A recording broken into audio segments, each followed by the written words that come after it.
Selamat pagi, Pak Gunggung, Mbak Farah, dan teman-teman sekalian. Perkenalkan saya Yudita Eva. Baik, pada soal P54 kita di sini ditunjukkan comparative income statements dari perusahaan Sun pada tahun 2016 sampai 2018. Kemudian dijelaskan juga beberapa additional information mengenai transaksi akuisisi dan transaksi inventory antara POP dan Sun. Di sini kita diminta untuk menyusun schedule yang menunjukkan POP income from Sun untuk tahun 2016 sampai 2018. Pertama-tama kita perlu mengetahui dulu jumlah income dari Sun yang bisa diakui oleh POP, yaitu sebesar 75%-nya. Dari soal kan sudah diberitahu ada net income 4.800, 5.400, 4.200. Semua itu kita kalikan dengan 75%. Nah, kemudian yang perlu diperhatikan selanjutnya adalah transaksi inventory. Transaksi inventory yang pertama terjadi di tahun 2016 merupakan transaksi downstream, yaitu antara POP yang menjual ke Sun. Di tahun itu terjadi gross profit sebesar 2.400.000. Nah, namun setengahnya dari inventory itu akan terjual di tahun 2017. Maka setengah dari gross profit itu belum bisa kita realisasikan di tahun 2016 dan akan mengurangi net income 3.600.000 ini. 1.200.000 yang tadi itu akan terrealisasikan di tahun 2017, maka di sini akan menambah. Tapi perlu diperhatikan bahwa di tahun 2017 juga Sun ini menjual inventory ke POP atau itu merupakan upstream sales. Nah, maka dari itu di sini karena tidak terdapat keterangan di soal yang menjelaskan bahwa itu terjual, maka ini kita anggap asumsikan akan terjualnya di tahun 2018. Maka akan mengurangi lagi net income di tahun 2017. Perlu diingat juga kalau upstream sales itu kita perlu menyesuaikannya dengan kepemilikan yang kita punya, yaitu 75%. Maka di sini besaran pengurangnya yaitu 900. Seperti sebelumnya, unrealized profit itu akan terrealisasikan di tahun selanjutnya. Maka 900.000 yang tadi kita kurangi dari net income 2017 akan kita tambahkan di tahun 2018-nya. Maka akhirnya kita akan menemukan income from Sun tahun 2016, 2017, 2018 senilai 2.400.000, 4.350.000, dan 4.050.000. Kedua, kita di sini diminta untuk menghitung POP's net income tahun 2016 sampai 2018. Nah, karena sudah terjadi akuisisi dari POP ke Sun, maka tentunya komponen net income POP itu terdiri dari dua, yaitu net income-nya POP sendiri dan income yang berasal dari Sun. Nah, untuk income yang berasal dari POP sendiri itu sudah tertera di soal ya, ada 21.400.000, 20.400.000, 24 juta. Nah, kemudian kita tambahkan dari hasil penghitungan kita tadi. Ada 2.400.000, 4.350.000, dan 4.050.000. Terakhir, untuk soal P54 ini, kita diminta untuk menyusun schedule of consolidated net income tahun 2016 sampai 2018. Kalau seperti itu, kita kembali lagi ke awal, teman-teman, di mana kita perlu menuliskan dulu separated income dari POP dan Sun. Nah, ini angkanya segini karena masih 100% ya, teman-teman, bukan 75%. Nah, terus disesuaikan dengan unrealized dan realized profit dari transaksi inventory-nya. Di tahun 2016 tadi yang belum terrealisasi sekitar 200, realisasi di 2017 lalu sama untuk transaksi 2017 ini masih 100% teman-teman, makanya bukan 900. Realisasinya baru di tahun 2018. Setelah kita mengetahui total dari consolidated income-nya, kita kurangi dengan bagiannya non-controlling interest share sebesar 25% ya berarti.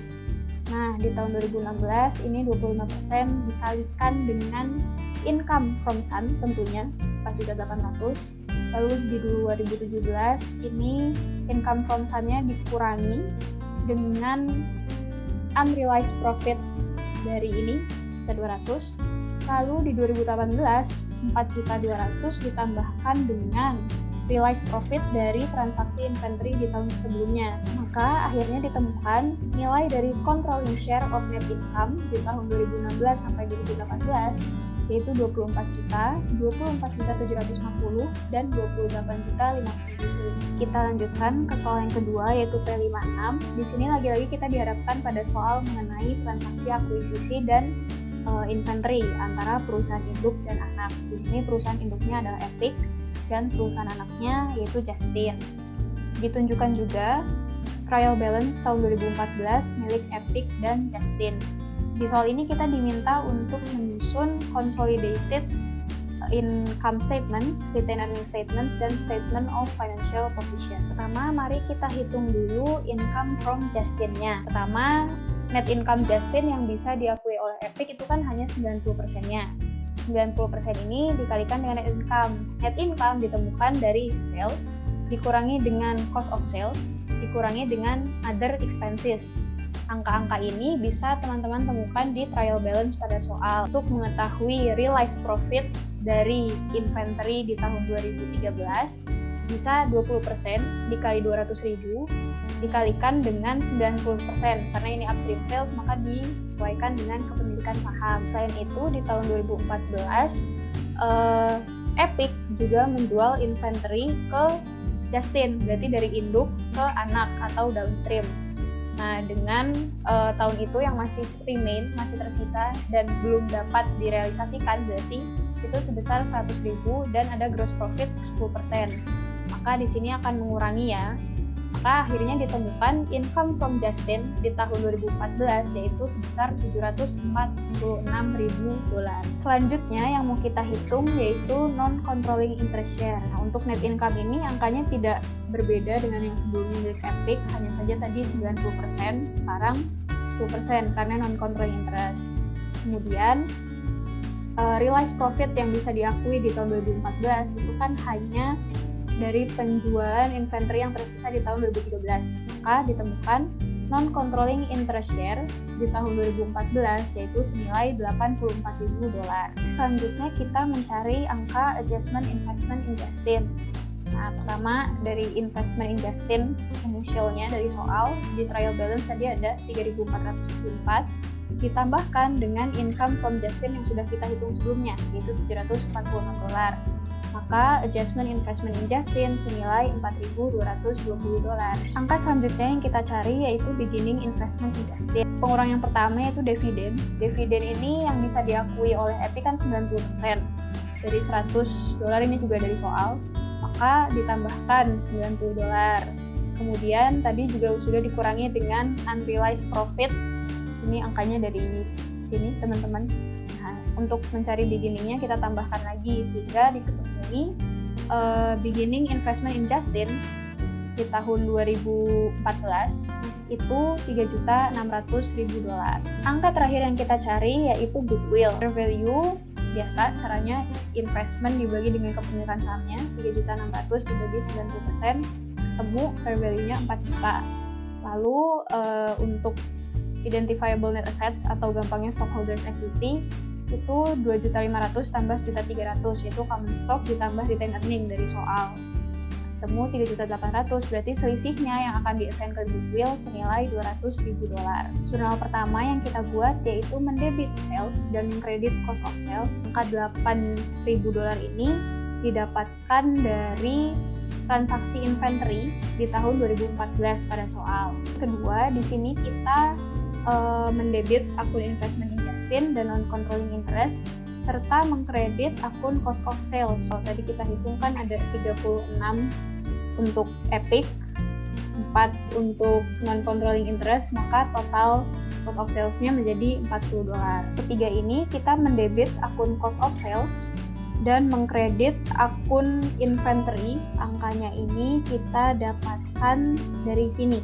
4, kita mendebit akun income from Justin, kemudian mengkredit akun dividen dan investment in Justin. Income ini dari hasil perhitungan sebelumnya 746.